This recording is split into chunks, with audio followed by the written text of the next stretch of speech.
Right now, we have the Sunday Spotlight, shining this week on George Saunders. Short story collections almost never crack the bestseller list, but Saunders has done it with his new book, 10th of December. The New York Times hailed him as the writer for our time in a buzzy feature, saying he wrote the best book you'll read this year. It is the best fiction I've read this year, so it's a real pleasure to welcome you to this week. And boy, you must be loving all of this attention. Yeah, I think when I was younger, I might have gotten a little bit, neurotic, but now I'm just having a great time. Well, and you've earned it, and the book really is remarkable. It's so rich in so many ways, funny and dark, realistic and absurd at the same time. But what I want to focus on for just these few minutes is that, something that we talk about all the time here on This Week. You really seem to tap into this economic anxiety that so many Americans are feeling right now. Yeah. Well, I mean, it seems like that's the big American subject that we can't, you can talk about race, you can talk about sex, you can talk about your biopsy, but when you get into class, people kind of clench up. And I had, in my 20s, I had a series of that kind of classic American experience where you are kind of going down and you think, that's enough, now I'm going to turn myself around, and then you go down a little more.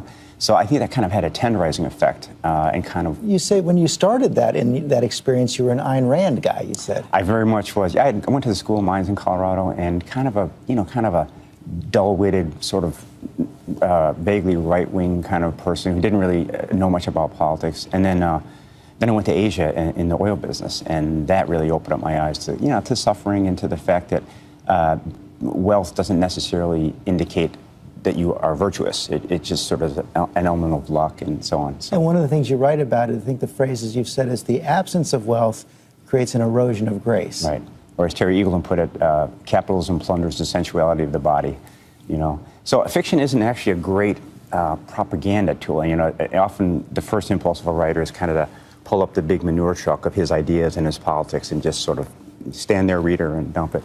But I find that if you just concentrate on language and on making sort of lively human situations, then ideas and sort of, they come out of the woods. Well, that's what I wanted to ask you about. So if you set out to write overtly political fiction, it wouldn't work. It never does, and I've tried, and it doesn't work. There's something about the intimacy of the exchange demands openness on both sides. And on the writer's part, openness means I really don't know. I might think I know, but I don't.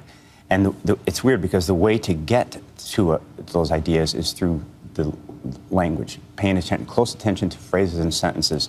And if you do that in kind of an open state, not only will the ideas show up, but they'll be the highest form of your ideas. They won't be propagandistic, they won't be superficial, but they'll be deep and sort of ambiguous. It also seems like one of the things you're trying to create space for in those sentences is space for heart.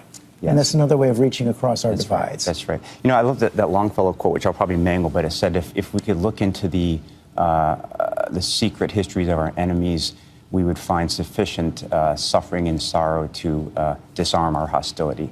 And I think fiction is kind of almost like a mechanical way to work through your own shallowness. You start off with a kind of a condescending relationship to your character, almost by definition. And as you work with the sentences, you find that the bad sentences are equal to simplicity or condescension. And as you work with language, you move yourself towards complexity and often to a state of confusion where you really don't quite know what you think about the person. You may not, but when you send it out into the world, what do you hope to get back? I think the highest version is you're sending out a bundle of energy, concentrated energy that you've made with your own sweat, really, and your heart. And it goes out and it jangles somebody. That's the highest form. Now, there's another level where you do hope to make people more alive in the world, maybe more aware of the fact that we have more in common with others than we think we do. That's kind of a hope, but even that gets a little bit intentional. So for me, it's just trying to deliver an energy charge in a certain way. Well, you did it for me, and you've done it for so many more. The book is called 10th of December. Thank you very much, George Saunders. If you'd like to read an excerpt of it, go to our website at abcnews.com/thisweek. And now we have some good news. As you know, this is the place in our program where we honor the sacrifices of our service members killed in action. But for the second week in a row, the Pentagon released no names of soldiers killed in Afghanistan.